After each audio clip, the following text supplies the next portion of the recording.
with wonderful people all over this country. She is a beautiful Guyana will become the next Dubai, and we, the citizens of Guyana, are super excited to benefit from our homeland the same way the citizens of Dubai benefit from theirs. This is what life is like for citizens from the Emirate of Dubai. When you are born, your parents pay nothing. Your delivery and checkups for the next 9 months are all free. Then you grow up and you go to school. Local school in Dubai is free. And so are universities, because Dubai will pay for you to get a degree. I studied at Zayed University and New York University, both for free. Who's gonna pay for that? The government. Then you get married. If you can't afford the wedding, you get $20,000 to throw a wedding. And after marriage, every local Dubai family gets this: free land. Did you get free land? Yes. Did you get free land? Yes. Did you get free land? Sure, yes. And if you cannot afford the home, then you get a grant to build it for free. I also can't afford building a house. I can get a 0 interest loan on housing. Zero? 0. If you need to go to the hospitals are free.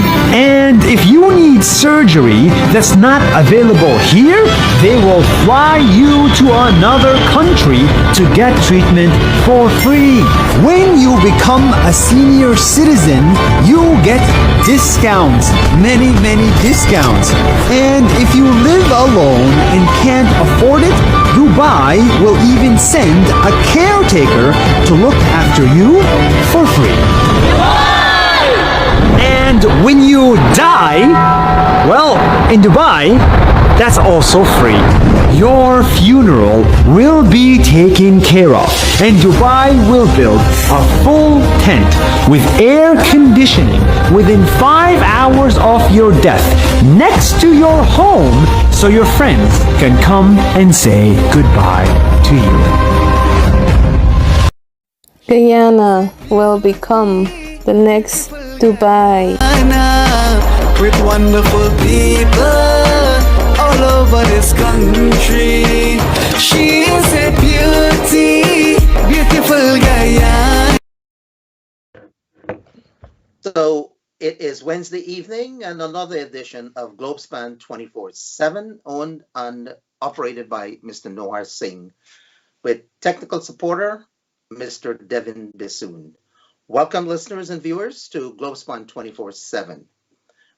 Tonight we are discussing the centenary, the 100th birth anniversary of Forbes Burnham, the former Prime Minister, former President, the late President of Guyana. Forbes Burnham died in August 1985. I have some interesting stories to tell about that, and I'll say it later on. But let me first introduce our guest tonight, who will be discussing the life and times of Forbes Burnham. With us is Professor Terrence Blackman of Medgar Evers College and Professor Baytoram Ramharack of the SUNY system out of Long Island. Thank you, gentlemen. Welcome. Will be joining us very soon would be Professor David Hinds and possibly one other guest. We are still waiting their presence. So, gentlemen, Forbes Burnham, there has not been a more controversial figure in Guyana, in the Caribbean, probably in the West, than the name Forbes Burnham. So first, I would like to ask your opinion, your personal opinion about the great Forbes Burnham, and then we will have some analytical discussion and probably some anecdotes as well. So first, we'll begin with Professor Terrence Blackman. Your opinion, your view of Forbes Burnham. Well, I think we, just as an opinion, I think that we can all agree that Forbes Burnham was a visionary leader, whose policies in the end were controversial. Some might say divisive. But I think those who support him see him as a visionary leader who sort of modernized the country. And, others sort of see him as kind of authoritarian and someone who oppressed political oppositions, someone who potentially favored one ethnic group over another. But I think that, this is the point of this program. I hope that we can tonight have a sort of balanced, more nuanced discussion about the legacy of Forbes Burnham within the context of our country, Guyana. So that's where I'd start. Dr. Ramharack? Well, I mean, you use the word controversial, so I mean, that's one of the words that people have used to describe him.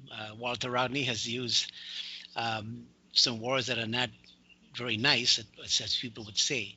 But certainly, he is the person, if you're asking for a personal opinion, who is responsible for, a lot of us being outside of Guyana. The three of us right now are not in our homeland. And speaking for myself, basically, I would argue that, he's contributed a lot to us being here. But, my mama always used to tell me, you have to be nice to people who have passed on. So I'll try my best to find some positive things I can say about him. And of course, there were some, and I think some of them have to be noted here. I have to say that I've never, I don't know him personally. He died in 85, as you said, 1985. So there are people among us who know him very intimately and who have had discussions with him, who have worked with him. And what I try to do is to try to quote from people who know him well, to make up for that, sort of I would say gap in history of not trying to know the person who you're discussing.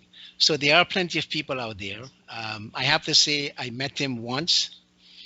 This was at Queens College. I was a young man turning the corner with my parents and my older brother. I actually bumped into him. I looked up and I saw this very tall, giant of a looking person in a short jacket and with the goatee and, the shades. I wasn't afraid, but so my question to my parents was, who is this person? Because he had an entourage of people with him.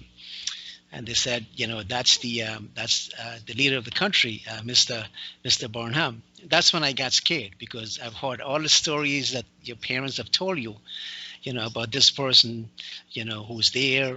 He wants to destroy the country. He wants to, kill off all the Indians, and all the stories you've heard that your parents, have told you about this person. So that was my one encounter with him.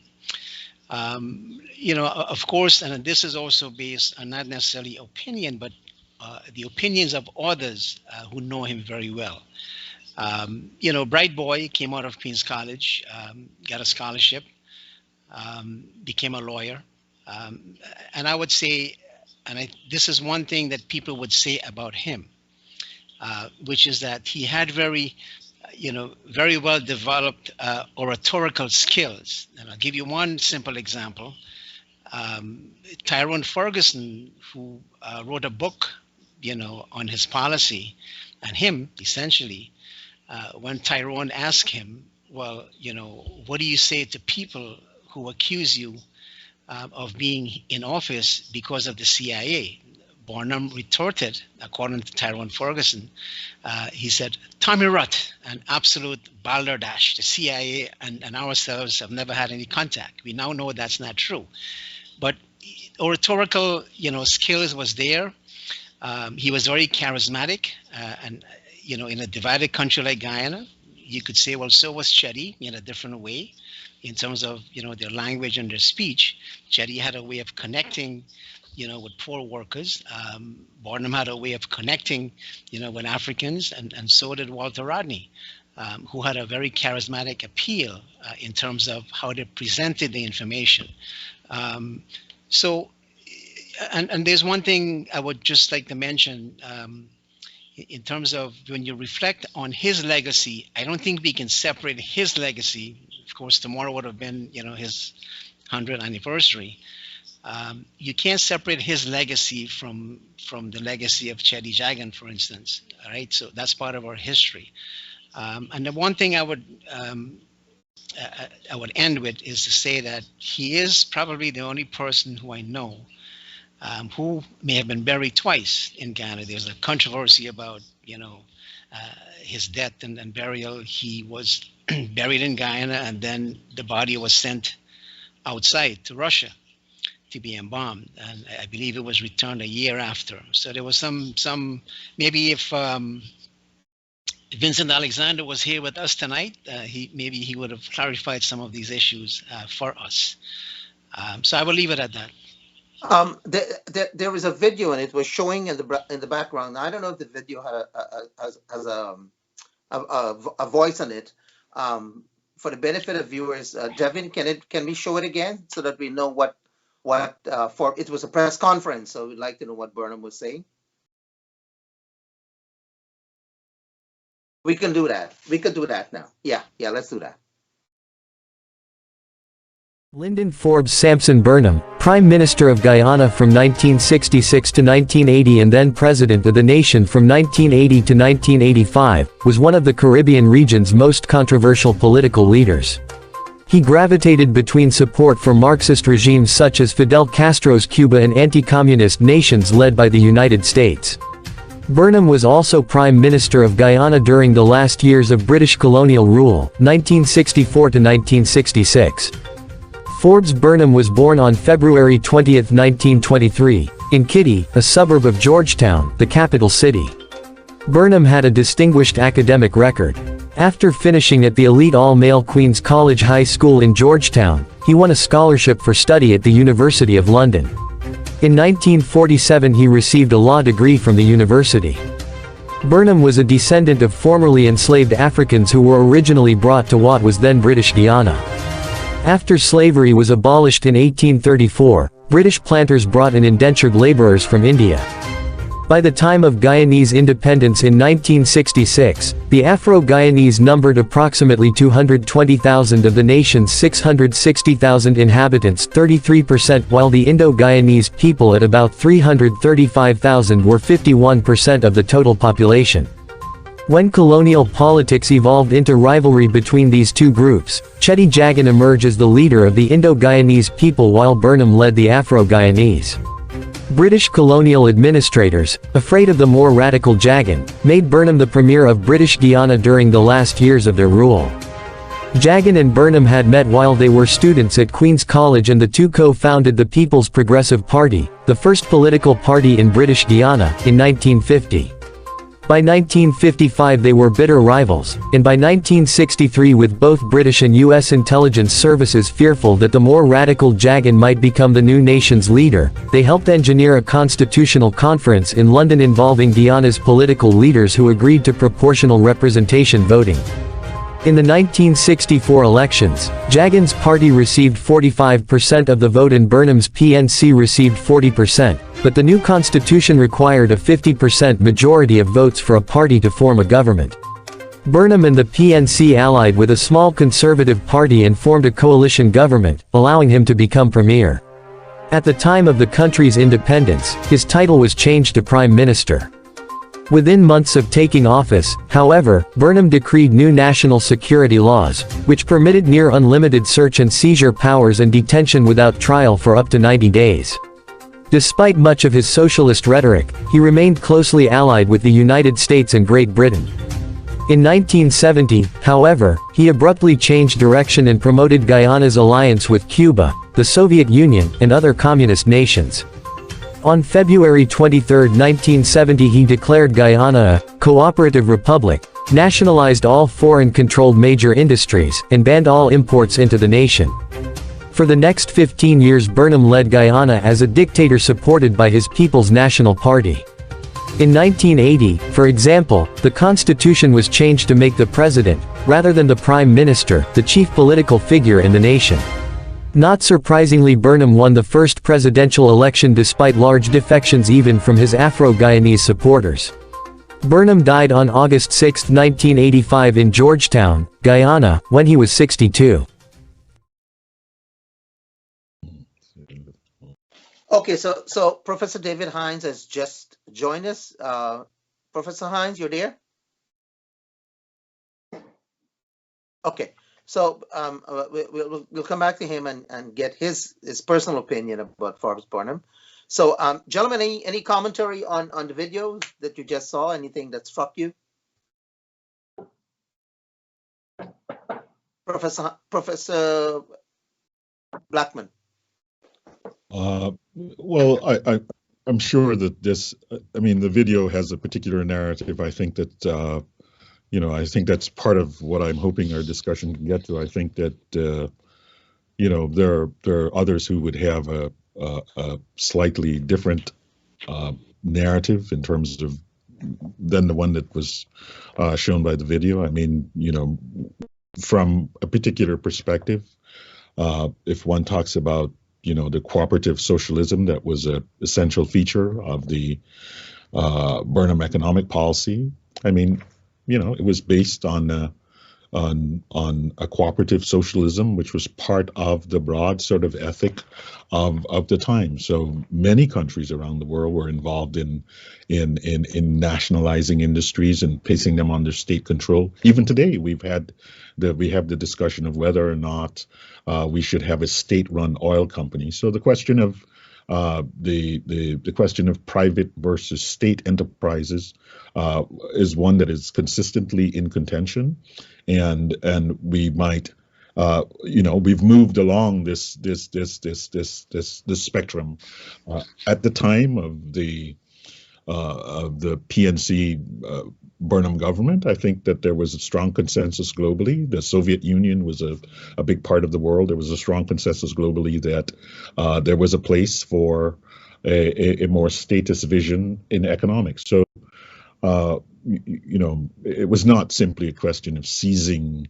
There was a well thought out sort of ideological approach to this, and so certainly as the you know, the video notes, you know, so Burnham, you know, led as a dictator for, I think these are all questions. Certainly, you know, there was an authoritarian aspect to the regime. Certainly, there was, you know, the use of power to suppress opposition and dissent, as someone, you know, talked about with Walter Rodney. But the question is, I would argue to what, how widely dispersed was this?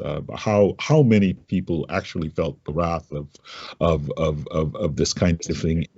And I would argue that in some ways, you know, certain aspects of modern Guyana were not state power, but criminal power. In a way, one experiences that in almost a very similar manner.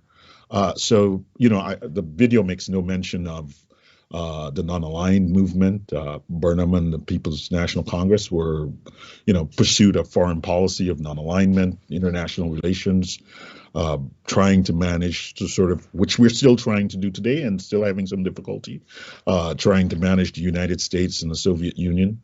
We're a founding member of the non-aligned movement. We played an important role in shaping its policies. You know, there's no mention in the video of the stand against apartheid, and how important was that, the move to support the anti-apartheid movement, diplomatic isolation, economic sanctions, you know, support for liberation movements across Africa. The advocacy, I mean, many of us remember this around the question of cricket. So, you know, I think the video has a narrative, but I think a more nuanced narrative can be, and I hope that more nuanced narrative begins to emerge in our discussions. You know, the point is, the Burnham's PNC government, you know, played an important role in a number of critical areas in foreign policy sphere, you know, in the educational sphere, and hopefully we can talk more about that. So yes, there's an understanding that There are some controversial things, and these questions of democracy are not to be taken lightly. These questions of authoritarian regimes are not to be taken lightly. But I think that I want to argue this evening that for Guyana as a whole, we need to move away from Burnham bad narrative and begin to really seriously look at the record of President Burnham within the context of the society within the context of the times, and to look at those things that endure for Guyana today, and to look at those things where, as I noted for someone, we want to have a kind of full and honest accounting and draw inspiration and also draw guidance, both positive and negative, for where we are today. And so I hope that as we continue, that we can go more deeply into that conversation. Okay, so we didn't get a chance to hear from Professor Hinds. So David Hinds, welcome. Thank you for joining us. Thank you very much. We heard the introductory remarks from both Dr. Ramharack and Dr. Blackman. So if you don't mind, you want to give us your take on Forrest Burnham before we actually get into an analysis and his record. What's your personal opinion? Yeah, thank you very much, Brother Vishnu, and good evening to my co-panelists and the viewers. My apologies. The life of an activist is you're running from one forum to the other, and I was on my Politics 101 show that went overtime, so that's the reason for my lateness. No issues. No, we thought you were celebrating the anniversary ahead of time.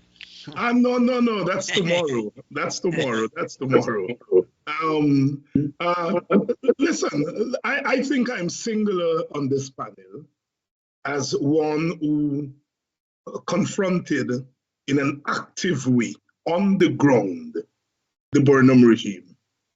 I started as a young man, 15 years old, as an what we call in those days, an anti-dictatorial activist. The Burnham regime was the victim of my fierce activism, along with my comrades in the WP, fierce activism.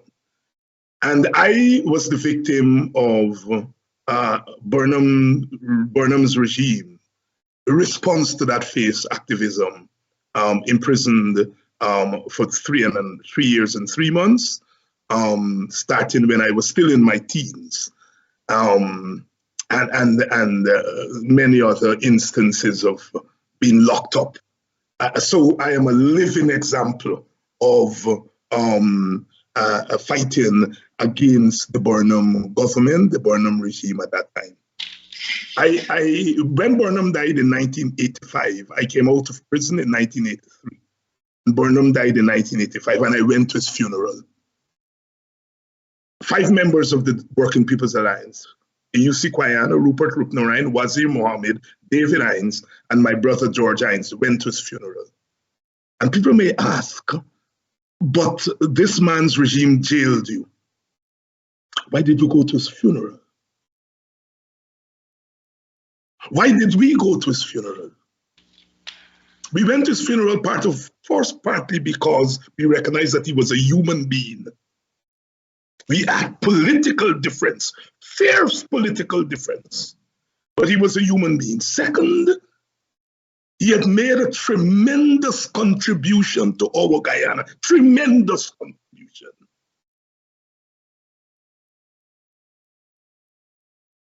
And thirdly, we wanted to signal to Guyana that the way you deal with your political leaders and leadership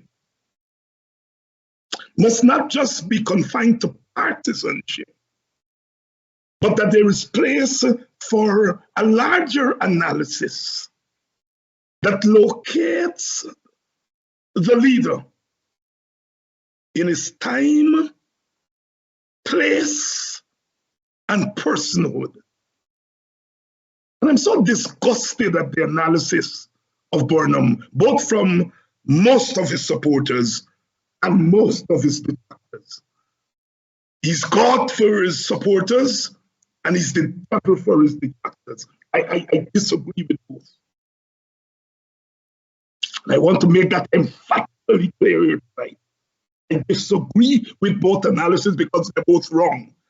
If he is the devil, all of us are devils. All of us. He comes from us, Burnham, just as Jagan came from us. And Rodney comes from us.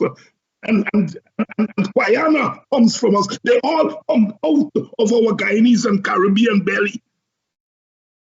And when we throw one out as a devil, as if he's an alien, we cannot begin to have a serious conversation.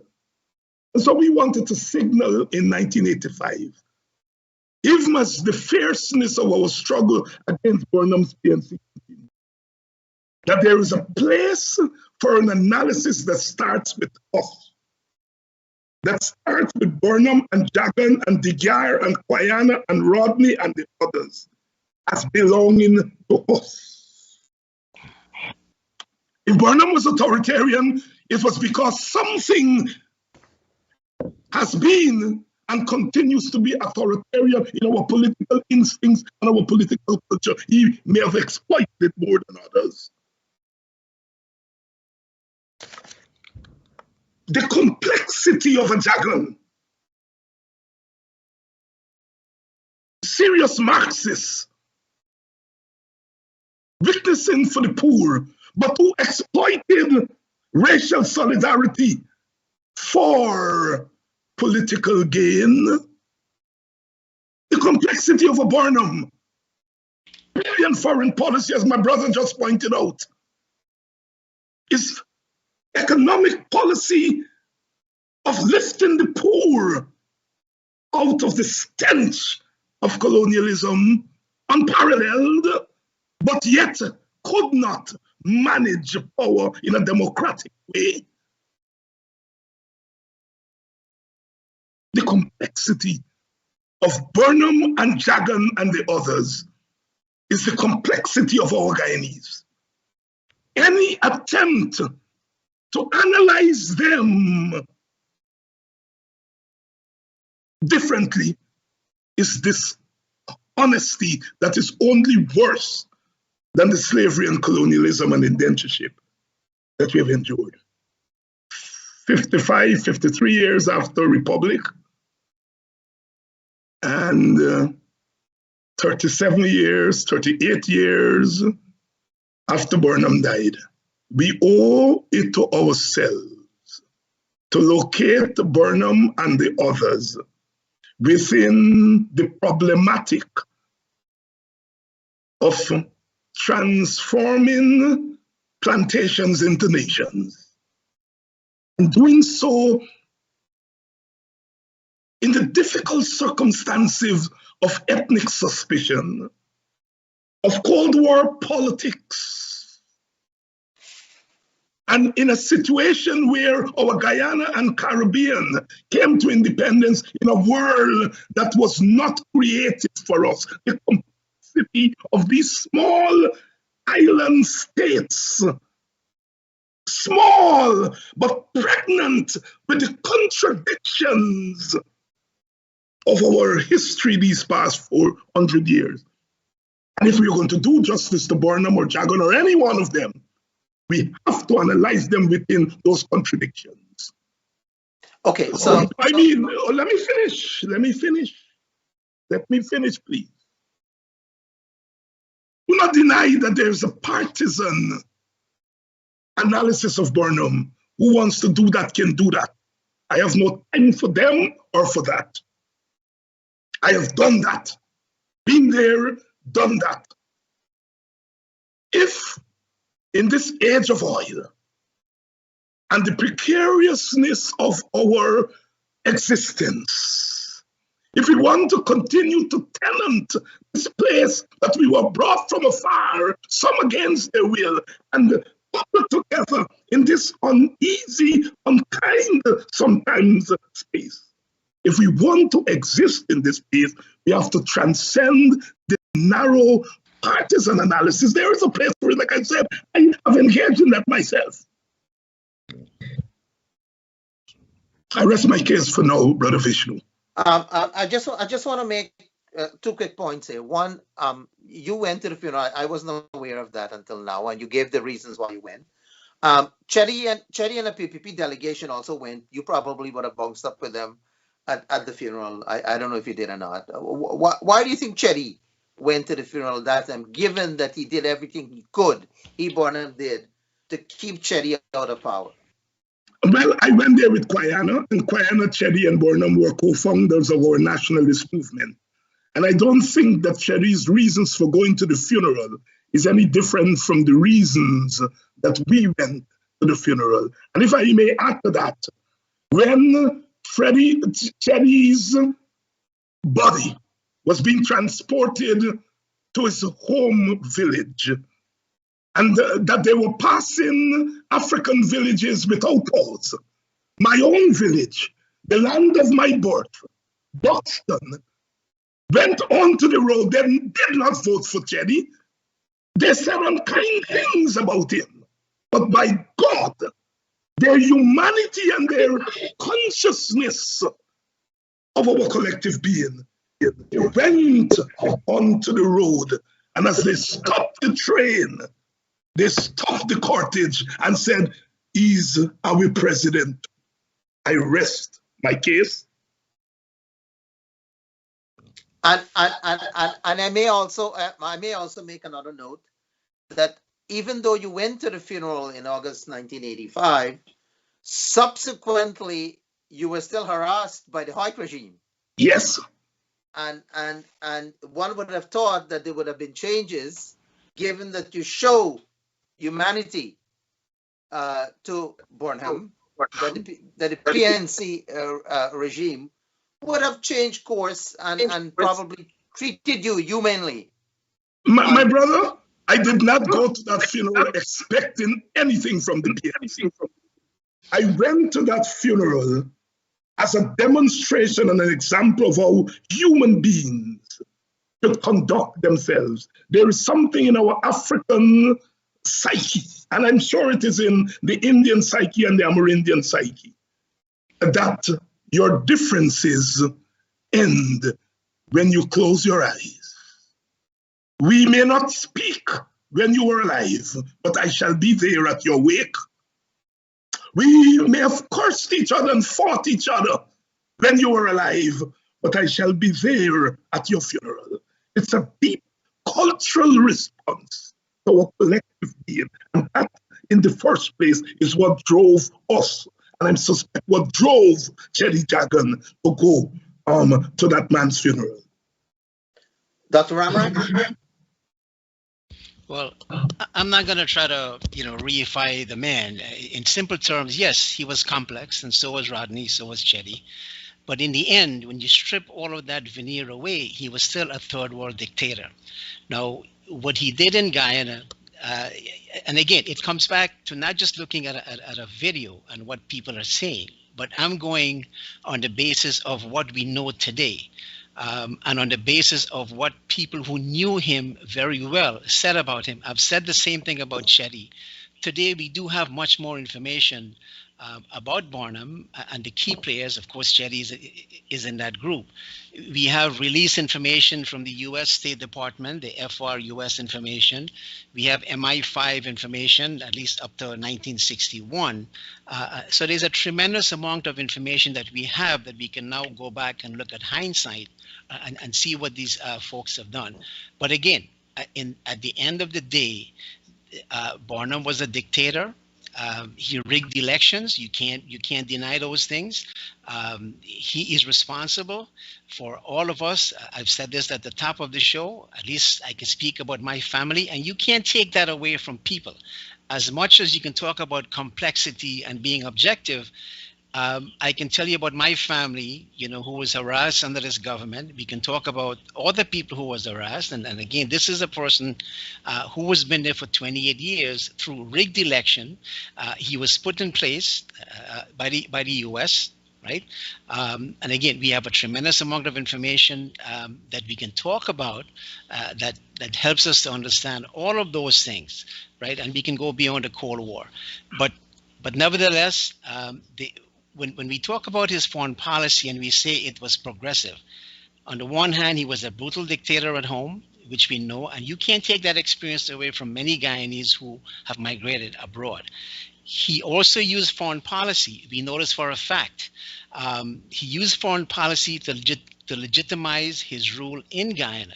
Of course, he may have been progressive. We can talk about the fact that he allowed Cuban planes to land in Guyana to refuel, to move on to Angola and parts of Africa. We can talk about his non-aligned movement. We can talk about the fact that, he was progressive in the sense that he focused on self-reliance. He wanted Guyana to be self-reliant in a world, which was dominated by the Europeans. So maybe he had a vision. The same vision was shared by Chetty.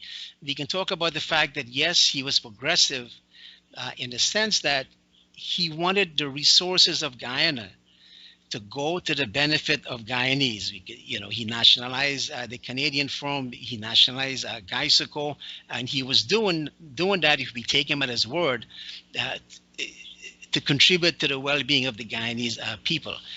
But we know, and we can be very, flowery with our language, but all of us are here today. We have experienced what it meant. I was not in jail like my friend David, but we voted with our feet, and along with many of us, who are out here today. To come back to foreign policy, I'm going to give you some quotation of some people who knew him very well. So this is not me speaking. Tyrone Ferguson, who I mentioned before, wrote a book on him. He had that quotation where he denied that he had any connection with the CIA, but we know he did have connection with the CIA.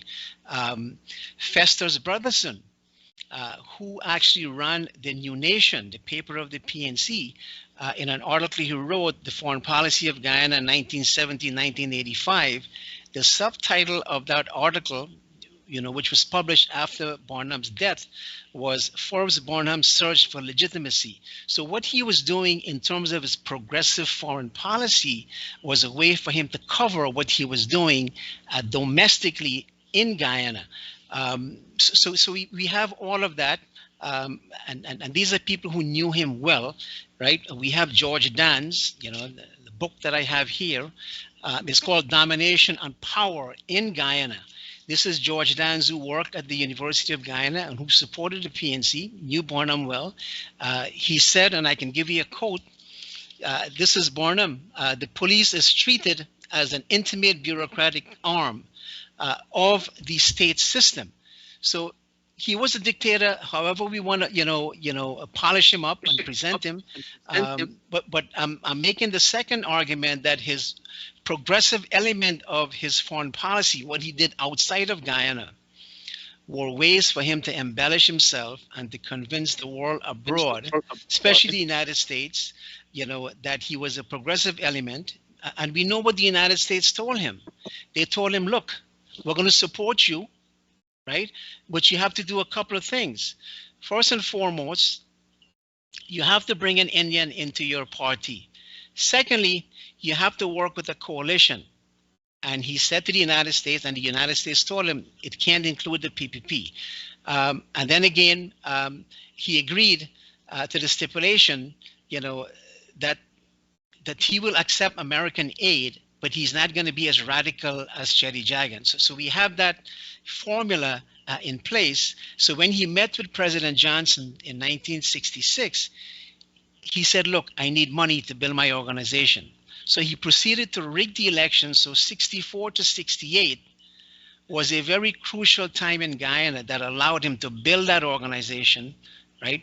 And from then on, he rigged the election to stay in power. And I don't think Burnham really wanted to find ways, and I think we can say the same thing for the PPP. I don't think he wanted to find ways to bring people together, because in an interview he gave in 1973, and he made this very clear, it is a very poignant interview, very revealing of his mindset. He was interviewed by a person from Elijah Muhammad's organization, a person by the name of Marvin X. who posed a question to him about the role of Indians. And Burnham's response was that, look, certain people have certain aptitudes, right? Indians were more prone to agriculture. Africans were more prone to being in government, being in the bureaucracy and so on. So he felt comfortable with that. So I don't think he had in his mind any inclination to kind of, in a sense, promote this sort of unified, balanced, approach to development. I mean, I can go on and on, but this was something. Don't take it from me. This was the accusation made against him. By the PPP. Yeah, when Chetty died, there was a lot of outpouring, but we're talking about the structural division that remained in the country. This was the opinion shared by Rodney. Rodney called him a racist. He was a dictator. He was a megalomaniac. And again, these are not my words, right? He was a manipulator. He was a rigger.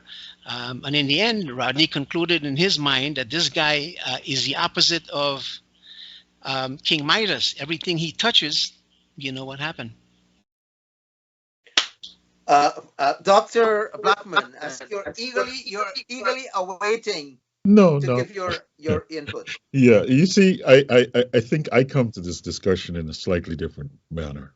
Please give us your take. Let me say this. So in a way, I'm younger than both of your guests. So I was born in 1968, and so in a sense, I grew up in the quote Burnham regime, and I just use this language because I grew up in the authoritarian dictatorship, to use the language of. And what I will say unequivocally is that so in my class at school, at least 50% of the students were Indians. So if you ask me, were Indians as a rule, was there a policy that discriminated against Indians in education? Was there a policy that discriminated against Indians in economics? Was there a policy that discriminated against Indians? I think perhaps there was some favoring of Afro-Guyanese in the sense, but there was no policy that I mean, let's look at the policies. And I think this is what I want us to do, so that we take some of the stuff that's in our head that kind of pushes us in the wrong direction. Take the cooperative socialism. So I want to focus on what were the economic policies, cooperative socialism. What happened there? There was a nationalization of many industries. There's the bauxite industry, the sugar industry, the nationalization of the banks. These were all intended to move people, not only Afro-Guyanese, but to move the entire society in a direction where they could have access, where the people broadly conceived of Guyana could own the resources of Guyana. What was another sort of really big thing that is constant? The import substitution. Reduce Guyana's dependence on imported goods, promote the development of domestic industries, implement tariffs on imported goods, provide subsidies to domestic. This is what happens in the United. Biden's last speech was precisely this: make American, grow American. So there's on the face of it, I think we sometimes we lack a sort of perspective. There was just Baytoram just talked about, agricultural development. But we're talking significant investments in culture, particularly in the sugar industry. So this sense of the government being, as a policy sort of government, anti-Indian, in some sense, if one looks at just representation of people in the political class today, 2023, and say, what is the Afro-Guyanese representation, and is it meaningful? Then I think one can reasonably conclude that there was far more meaningful Indo-Guyanese representation in the Forbes-governed Burnham PNC regime than in some senses there is today. And so I think we have to be very careful. Public works. Think of all of the roads that are being built now. Well, there was a huge Upper Mazaruni road development project. There was constant attempt to improve infrastructure, building new roads, schools, hospitals. So I think we have to contextualize, and I think this is one of the things of a small society, is that everything becomes personalized, and everything becomes sort of, this is what happens to my family, this is what happened to me, and no one is thinking about, well, what happened to the country. I'm someone who's in science education, and I've often thought that Guyana needs a kind of, an Office of Science Policy. Well, in the early 70s, there was the National Science Research Council, which was established. That Science Research Council gave birth to the Institute for Advanced Science. It gave birth to NARI. It gave birth to a whole series of things that still exist today. So I think when one considers the sort of legacy of Forbes Burnham at this 100, we're far away now. We should be beyond the place where, this was something that personally happened to me. Many of us here, you and I, who grew up were beneficiaries of the free education. And now we turn around and we pretend that, this is the worst thing that can happen, is now that kids pay $20,000, $30,000 tuition for a decent education, which they still don't get. And there's huge inequities that have developed in our society. So I think we have to, it's easy to bandy around rigor, authoritarian, etc. And these things can all be true, but it is also true that we had a much more stable, equitable society than we currently have now. Right? And so that's something for us to ponder and to ask ourselves the question. So, I've never been a member of the PNC, but I'm far away enough to be able to read and to understand, and I lived a part of this. And so I think I want us to come to it with a perspective that is not the perspective that is always kind of looking to tit for tat, but looking to find a place that says we have, as Dr. Hinds has said, Forbes Burnham is a part of us. Chetty Jagan is a part of us. Chetty Jagan and Forbes Burnham are the two most influential leaders for the Guyanese polity. We can't have a Guyana that sort of historically rejects everything that emerges, because in a sense, it's rejecting yourself. In a sense, it's rejecting, 40, 50% of the population. You can't do that. And we have to find a way to tell our stories, good and bad, but to keep us in the fold. And that's what I'm hoping that our discussion can continue to move towards. You see, it's very difficult for us as scholars and academicians. We can give objective analysis, fair and balanced. But for the ordinary man, the public, it's very difficult when you're a victim of Burnham's rule. I'm sure if Rodney was around, and Rodney, he would have nothing good to say about Forbes Burnham. I mean, in fact, that was his position in calling me all kinds of names. Because I remember when Rodney came to Port Morant in 1977 to address a meeting, and he used the nastiest terms to describe Forbes Burnham. And of course, Burnham's helicopter was hovering above, and Rodney's comments were, even if a bunch of jackass were to come together and have a meeting, Forbes Burnham will get nervous about it. Having said that, let's hear David Hinds. David, objective, fair, balanced commentary. Yes, Brother Vishnu. Look, there's a reason that I started where I started, because I wanted to get to where Dr. Blackman is trying to get us to go. And I do agree with Baytoram that I can't take away people's hurt. People were victims of that period, as people are victims of this period and other periods in between. They were victims. There were people who voted with their feet then, and there are people who are voting with their feet now. Mm-hmm. No.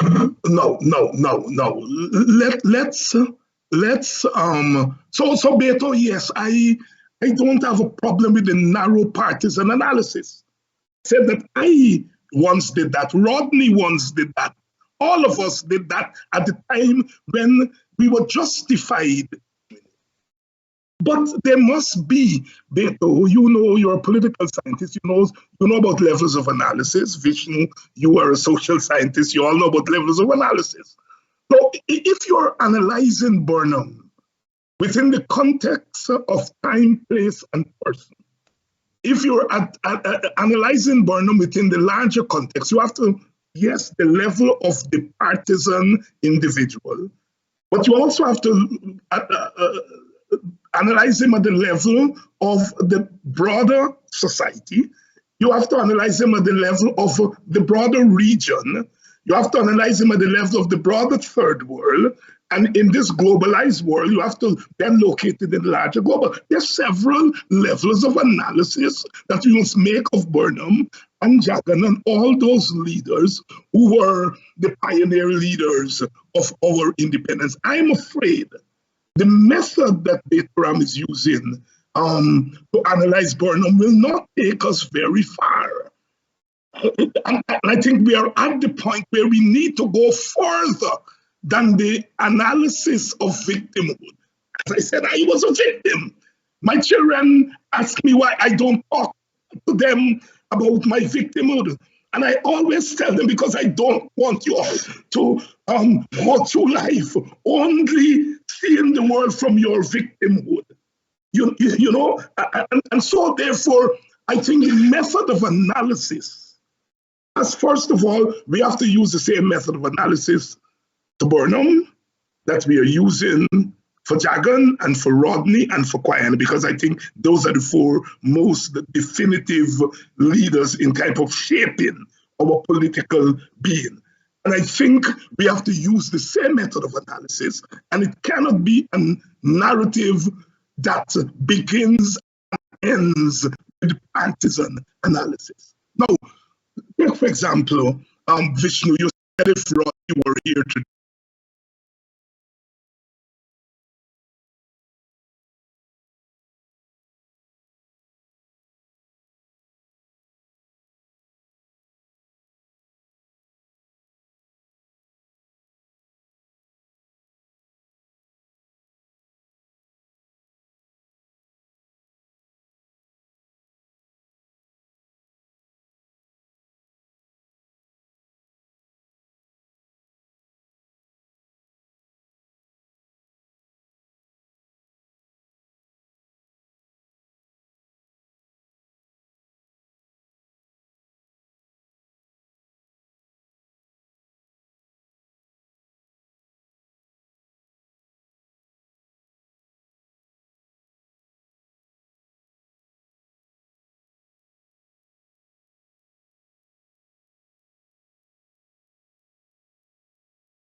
we are trying to figure out what Rodney would have said today.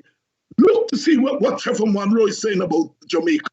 Look to see what the NJAC remnants are saying about Eric Williams. Look to see what the NJAC people, the ACLM people are saying about the board, and the Bishop people are saying about Gary. The conversation has evolved.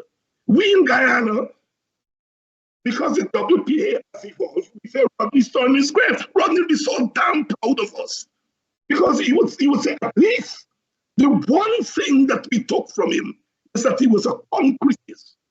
When he was in Africa, he analyzed the society from the perspective of the African.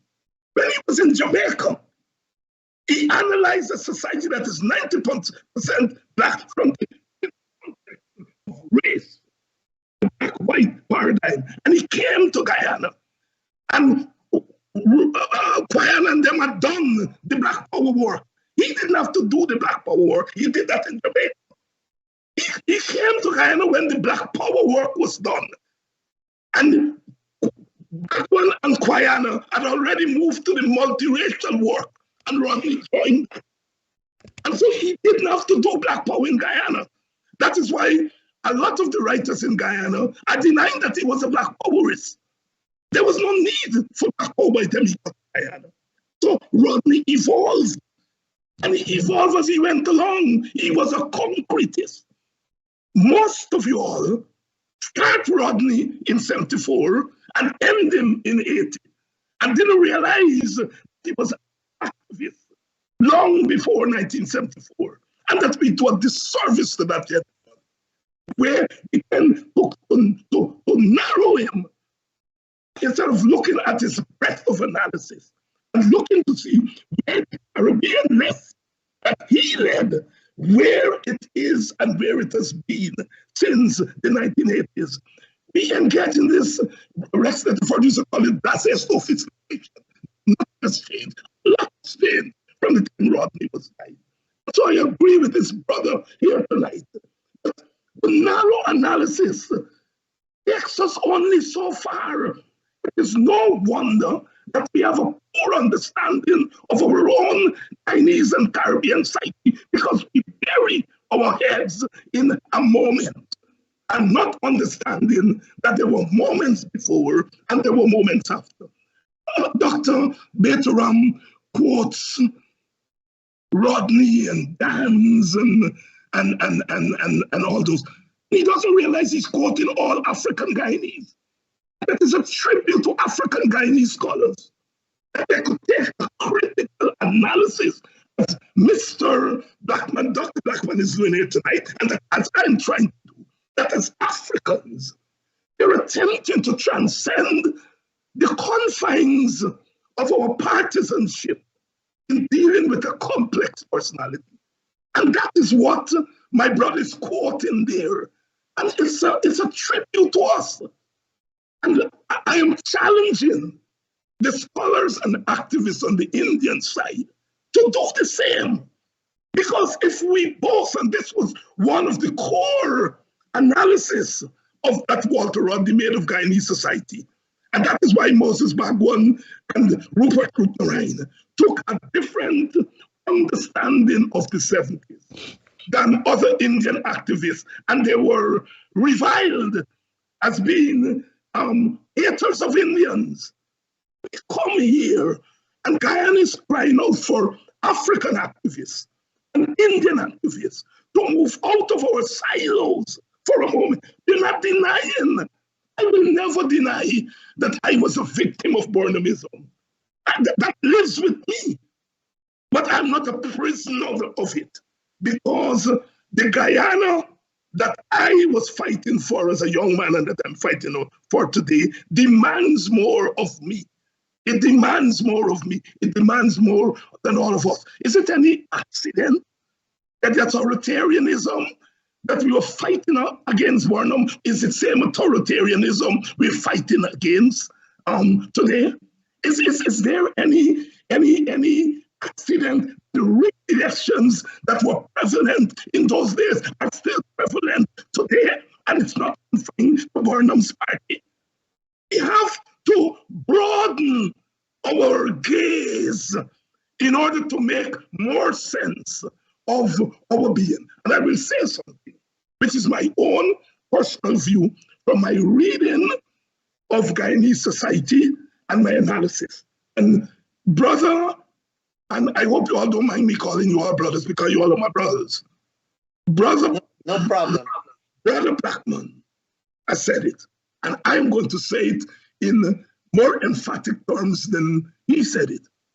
When we look at the PPP and the PNC, and the way they have managed our difficult ethnic contradictions and ethnic reality, the PNC has done a far better job of managing that problematic than the PPP. Is there any accident that under the PPP, from 57 to 64, 64 to 92, and now from 2020 to 2023, we have had more deadly flare-ups, ethnic flare-ups, And I'm not talking about who started and who ended and who in between. I'm saying the reality is that ethnic violence of the 60s happened under the PPP watch. The ethnic violence in Buxton and that we saw on the streets in 1998, January 1998, happened under the PPP watch. And the continued ethnic, look at Woodley Park, where there's ethnic cleansing of that village by our Indo-Guyanese brothers chasing our school children. It was the same site, Woodley Park near to Bath Settlement, where in March the 6th, 2020, it was stolen school children. Does that not look like what happened at Central High School in Little Rock, Arkansas, or what happened in the Sharpeville massacre in apartheid South Africa? The point is, the PNC did a better job at managing our ethnic instincts and ethnic violence in the PPP has done. That for me is very, very sad. Does it mean that the PNC was better than the PPP? The point I am making here is that in my estimation, the PNC leaders took a more nuanced approach to the question of race than the PPP did. And so that is why we have the PPP repeating the same mistakes it made on race in 57, 64. It repeated it in 92, 2020. It's repeating it now as it has become drunk with oil. Dr. Ramharack, so David and Professor Blackman says that we can't just look at the bad sides of Burnham, we must also look at some of the leader. And I think you pointed out to some as well. And through different levels of analysis as well. Your commentary? No, Vishnu, Dr. Baytoram said he may, when it comes to his foreign policies, may. No, when it comes to his foreign policy, he did. When it comes to his domestic policies, he did. When it comes to his management of power, full management of power, he did. It must be that he did, not he may have. He did all these things. And if we, as academics, can take that cook-up, and try to make sense of the cook-up. You know what I mean? We're a cook-up nation, and we can't treat it as a pepper nation or a curry nation. We are more a cook-up nation, and we must bring the cook-up analysis, not the curry analysis or the pepper analysis. He was trying to insert some chutney into the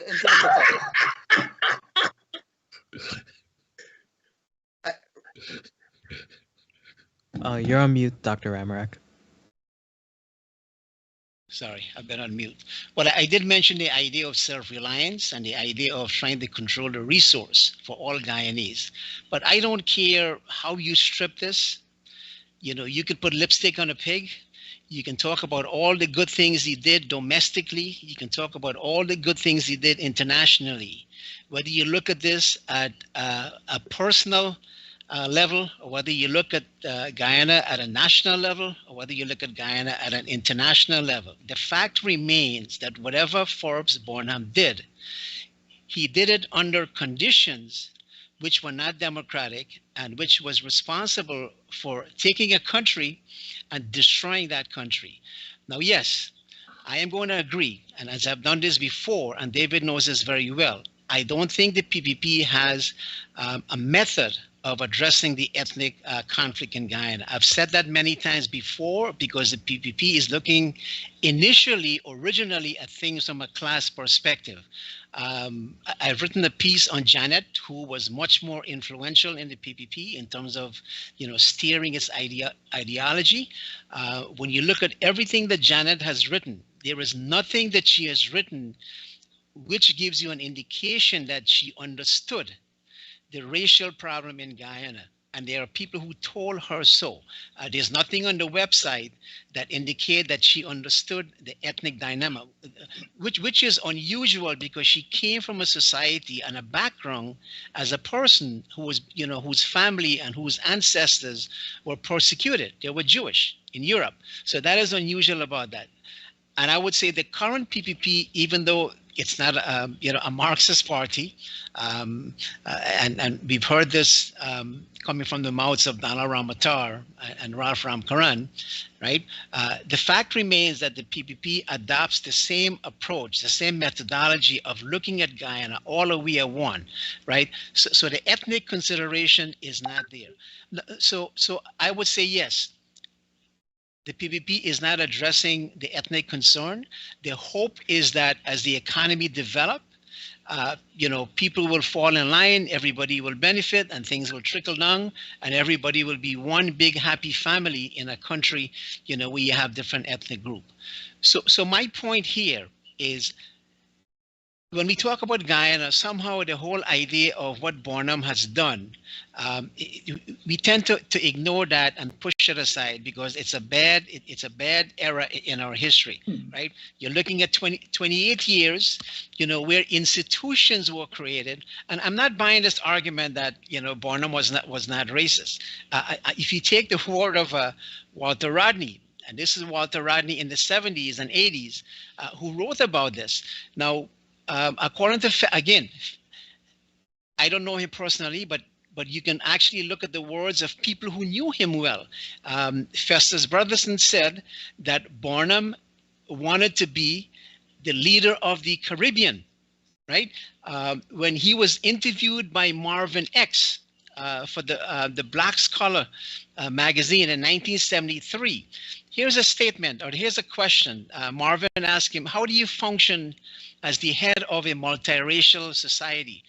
Burnham's response was, well, I just function, right? For one thing, what has to be clear in the circumstances, one cannot afford to discriminate as a government, right?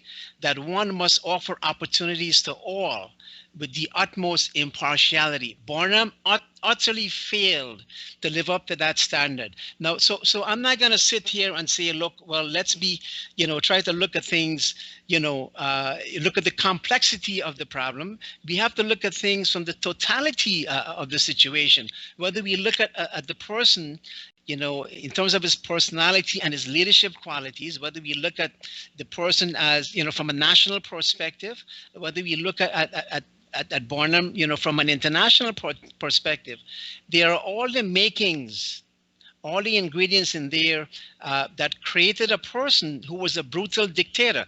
So you can tell me about all the good things and all the progressive things he stood for, but we cannot separate those things from what he actually was and how he actually governed Guyana. And there are tons of evidence, and I don't need to rehash all of them. There's evidence to suggest, and I'm not buying the argument that Burnham understood the ethnic problem and he tried to fix that problem, because there are some things he did which is evidence, right? When he met President Johnson, for instance, and what he told Marvin X, he said, I have a policy where I want to allow or bring in people from the United States, from the American South, basically. That's what he was saying.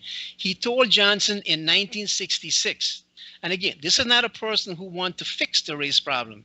He wanted to dominate Guyana. He said to Johnson, I need you to help me with two things. I am going to create an organization. I need you to give me $10,000 for the next 2 years. The U.S. ambassador said, well, we can give you $10,000 a month. $10,000 a month for 2 years. The U.S. ambassador brought it down to 6. But the important thing that he told Johnson is he's looking at the election results for 1964. And he said, look, if we are allowed to bring in about 10,000 to 15,000 Africans from the Caribbean, then we will be in good shape to counteract the PPP. So my point here is that this is not a person, maybe if he was able to win the election, things would have been different, but we have historical legacy and historical facts to look at. And we have much more information to go into his mind because we have more information about, what he said, to people who work closely with him. We know for a fact what he said to people who were close with him in Guyana. So putting all of that in totality, yes, it might be a complex situation, but we cannot, and I'm not going to sit here and deny the fact that this guy was a brutal dictator. If you're going to talk about the legacy and all the things he tried to do, then we have to incorporate that in the broader spectrum of things that he did, because there were no participation from the opposition. He knew how to play Chetty. He was a Machiavellian. He played the situation well because the international situation created a person for him to dominate Guyana.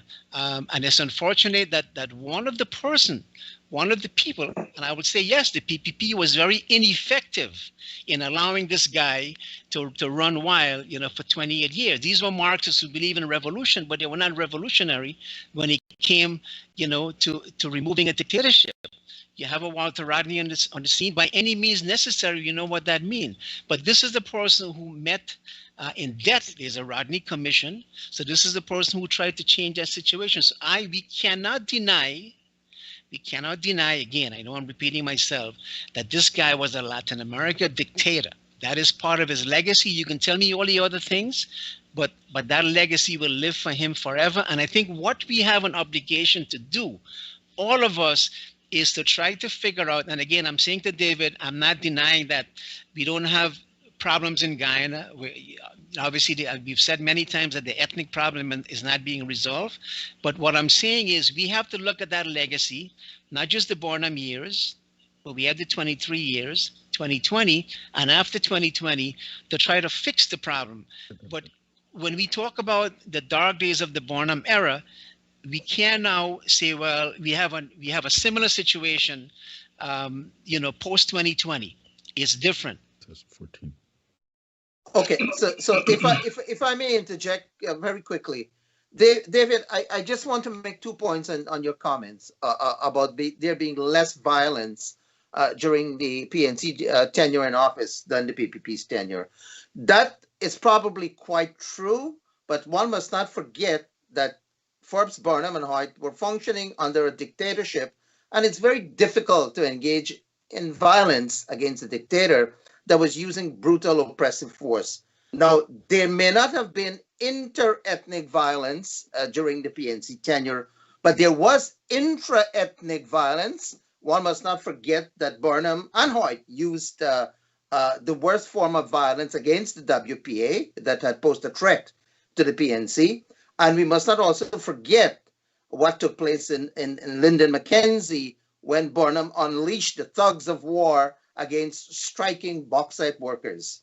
I believe a few of them lost their lives when either the army or the police were called out to unleash violence. And the second point I wish to make is, in terms of, it's not quite violence, but it's one of the stupidest policy. Even Forbes Burnham would not have done it, to close down 4 sugar estates when there was no alternative forms of employment for people. Yes, they don't vote for you, but that does not give you the right to close down the estates, to deny them morsels in their mouth in 2016. I think it was a terrible policy, and certainly it was I believe done with this whole idea of racism in their heads, of probably weakening the PPP, what they thought would weaken the PPP base in office. Having said that, let's hear Professor Blackman. Well, you see, I wanted to just kind of, you see, the comment you just made is precisely the thing that I'm trying to get us to pivot away. Yeah. When you spoke about closing the sugar estates, I was thinking, I thought this was a thing where we were looking at the legacy of Forbes Burnham, and I couldn't remember exactly, but then I realized that was something that happened in the last APNU AFC government. No, but David is talking. David had brought up the point that there was better governance under the PNC. No.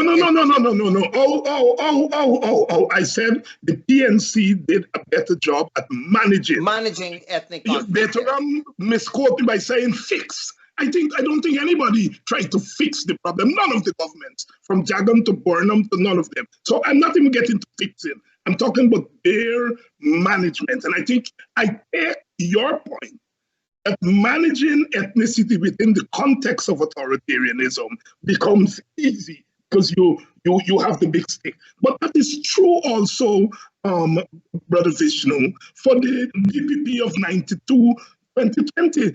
And the PPP, they're all governing in an authoritarian way. Black people are afraid to go on the streets now because of the authoritarian government. And they're taking ethnic blows, but they're afraid. So I take your point that authoritarianism becomes a mechanism of control. And so therefore, you're able to control ethnic violence better. And I'm saying, even with the PPP's authoritarianism, doing a bad job management.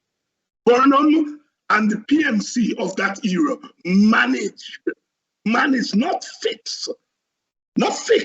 They manage it better.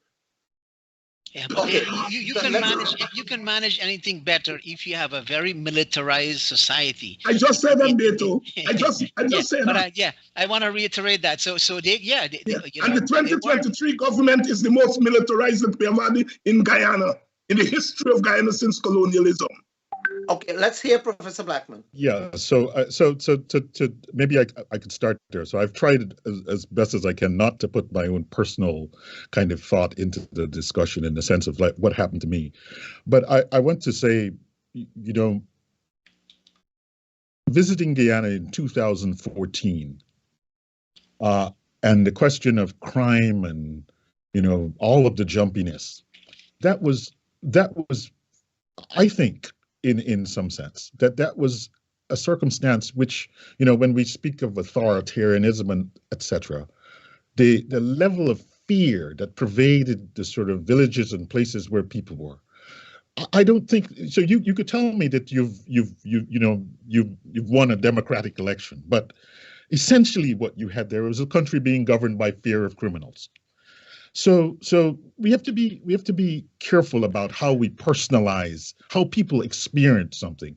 And so in a sense, that's what I wanted to sort of keep our discussion in the following way. No, I agree with you, yes. Yeah, so I think Baytoram is in one direction. He's sort of thinking, let's look into the mind of Bob Sampson Burnham. What was he thinking? How was he thinking it?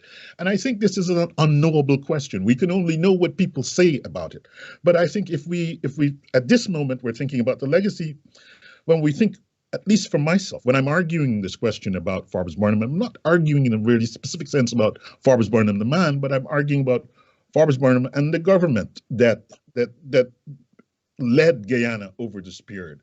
And so, I think just to shift think of something like or sports and culture. Think of the legacy of the Burnham government, starting all the way back, 1971, in terms of promoting sports. Think of this National Culture Center. Think of the sports hall. Think of the ways in which cricket and other clubs and things were supported in a way. Look at all of the fields that have, gone fallow. So there's a lot of ways in which we can analyze what's going on in the society. And in this particular case, we have to go to that place. Think of drama, the theater. Think of the growth along sort of the amplification of other aspects of the art. Think of Carrie Festa. I mean, I grew up in North Granville, 1972. That community emerges out of Carrie Festa. Idea for Carrie Festa, something that comes from Burnham in the sort of regional summit, I think, in around about 1968. Guyana hosts the first Carrie Festa. There's a whole Guyanese, there's a whole Caribbean, there's a whole global sense in which, puts at the center the question of our arts and our culture. So you cannot just simply reduce the debate to Burnham was a dictator. Burnham was a third world dictator. And then say, well, I don't care what else happened. Well, the point is we're living today in the shadow of this. And if it helps us to better understand how we can move forward. And I think that's the argument that I'm trying to make this evening. It's look, it's not, Farmer Burnham's legacy in Guyana is a complex, it's controversial, as we can see that a discussion that we're having. But the point is this government implemented a range of policies that promoted economic development, it expanded access to education.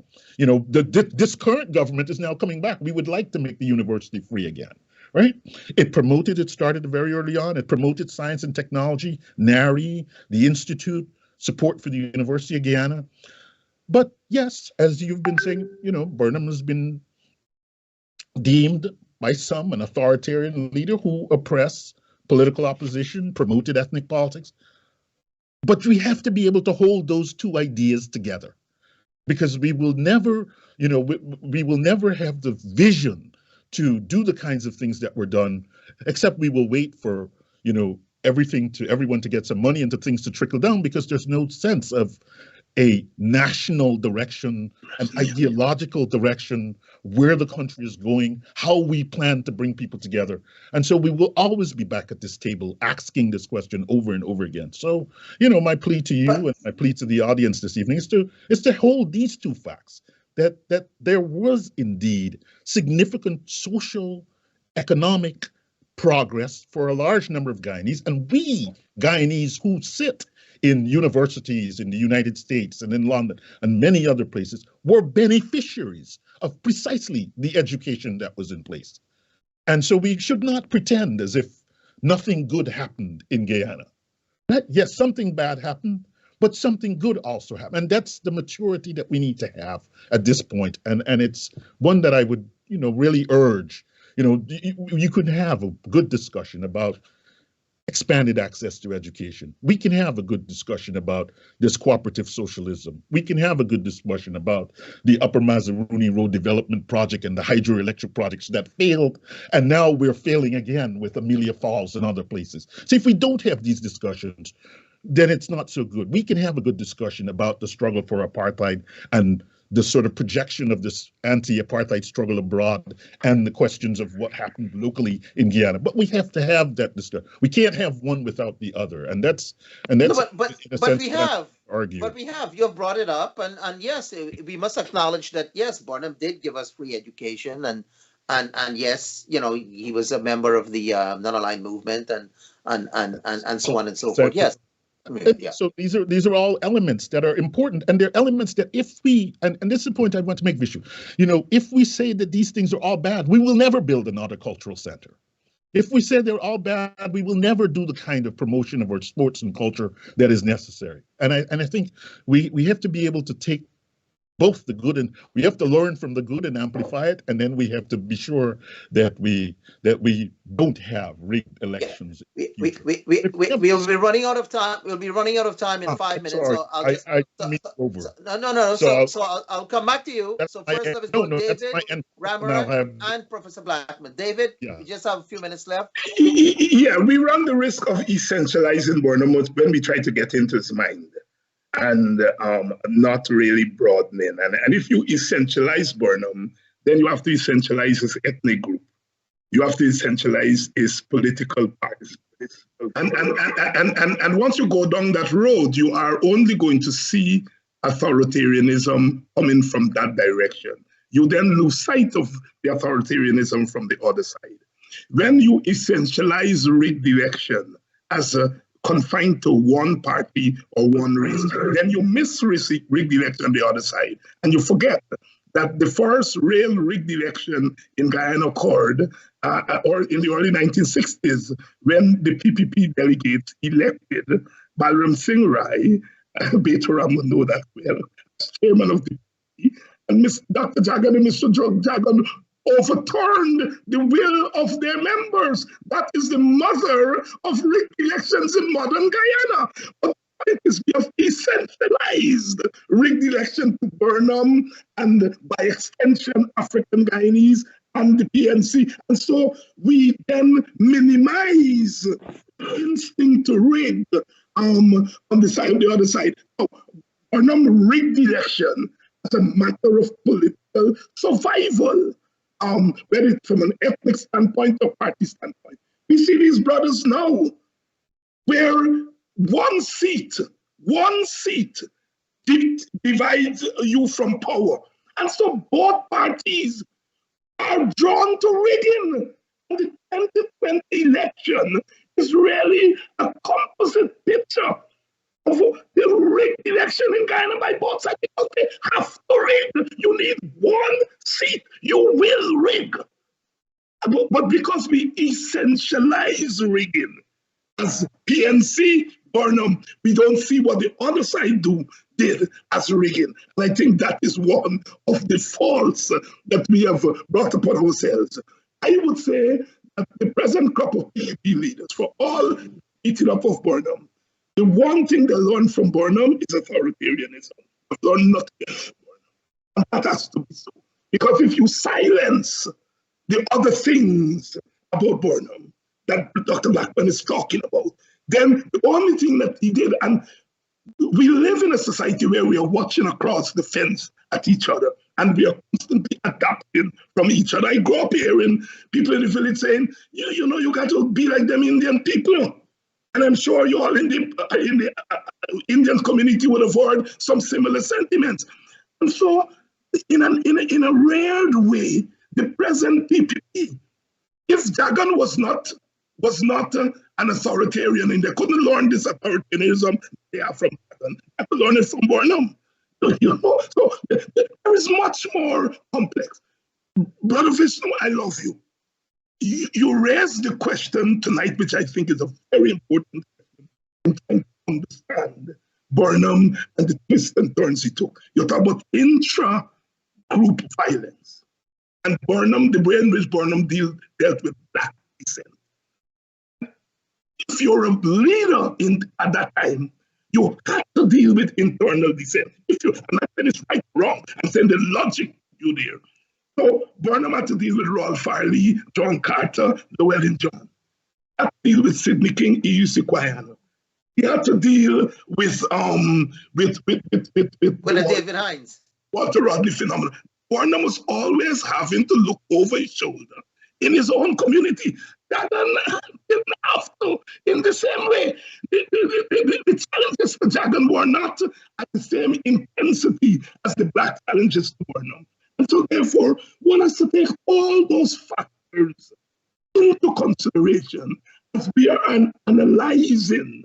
When Ravi and Beto and you all came back and started talking a different Indian talk. You see what the Jagan people do? Go in front of Ravi house, down, abuse him, and all kinds of things. Oh, this is political culture, my brother. We do not share as ethnic groups and political groups. Unfortunately, we do not share the glorious things about life. We share the dirty things about life. The dirtiness that the PNC would do to black suit, the same dirtiness that can do to you all. You know, and so we have to bring this analysis, and we can only do that not by denying victimhood. I am not. I was a victim, but in spite of victimhood, we still have to strive for some place where we can begin to understand our collective tendency of Guyana, and that is what I think I'm searching for. I don't have to deny my partisanship to search for a common sweet spot. I can do both, and I have been doing both. And all I'm asking is my brother Beto. Beto, come along, no man. Let me show you. Come along, no, Beto. Man shall not live by bread alone. Must have Coca-Cola too. Let's hear Baytoram. But yeah, I mean, when we talk about, you know, intra-party conflicts and all that, yes, I mean, the PNC had its share, right? And so did the PPP, you know, names like Balram Singh Rai, J.B. Singh, Ganraj Kumar, and the many, you know, we talk about Moses Bhagwan, you know, he was kicked out of the so you do have those conflicts too. So there were people who did challenge the PPP. And by the way, David, the rigged election of '62 with Balram Singh Rai was an internal election. Yes, I know. I know.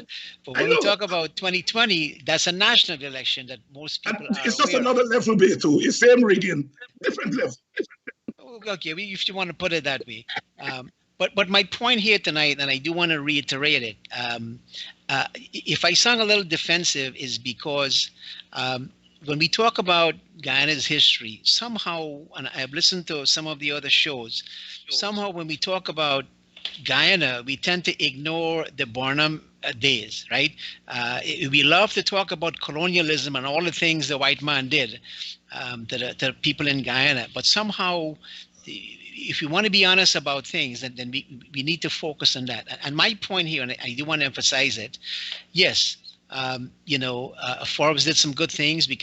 I mentioned, the whole idea of, his anti-colonial position, his idea of self-reliance, and trying to, seize the resources to make sure it benefits the Guyanese people, non-aligned movement, and so on.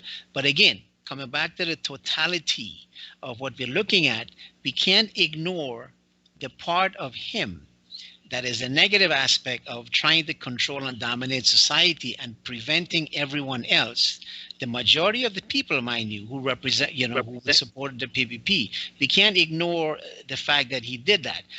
Yes, and that's one of my concerns when we talk about our history and trying to be honest about it. And I am admitting, and I've said this before, yes, the ethnic problem is still with us. Neither did Chetty, neither did Burnham try to solve, or if I can use the word fix that problem, right? That problem still continues to exist, and it's still with us. But there is a dark side of our history that we can't ignore, so we have to be careful.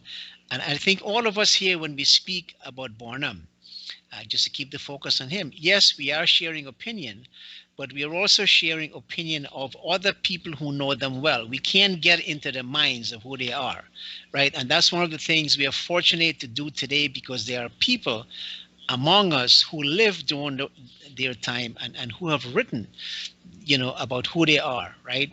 And their mindset. So we have to take all of that and try to piece it together, right? Now some people will argue, well, we can't be objective because we're dealing with something that's all emotional. But the point is, who is better to interpret our history? And I think David will agree with this. Who would be better to interpret our history than the people who have experienced that history, right? And who understands that history. So we can't get away from that emotionalism that is connected to the history that we share.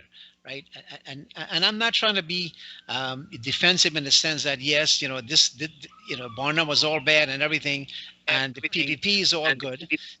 We do have problems that we're trying to deal with, and we all agree here that the ethnic security dilemma, or the ethnic problem, is still one of those issues that we do have to confront, right? But we have to look at the totality. They are complex, these individuals, but and we can't ignore parts of the legacy. I've taken a lot of flack for something I've written about Chetty, right, in the Starbuck News, and the kind of response, you must have seen it from Donald Ramatar, Clement Rohi. They accused me of being, in bed with the CIA, living in America, schmoozing with the big boys, whatever that means, and I have no clue what's going on. Right, but I can be critical because I know in my home, next to the picture of Mahatma Gandhi was a picture of Chetty, and my mother used to put the mala around around the neck. But as you get older, you start to think, right? So there are some good things we can keep, but we also have to incorporate the bad side and the dark side of people. I have my own issues. We talk about Walter Rodney, Rodney died for the cause, but I have some serious concern about some of the positions he has taken. For instance, when he talked about, in Jamaica, he referred to the exploiting, Chinese people, but there were also Indians, and he kind of brushed that aside. And there are some other issues that I do have with him. So all of us have to look at those things in totality, and I keep emphasizing that word.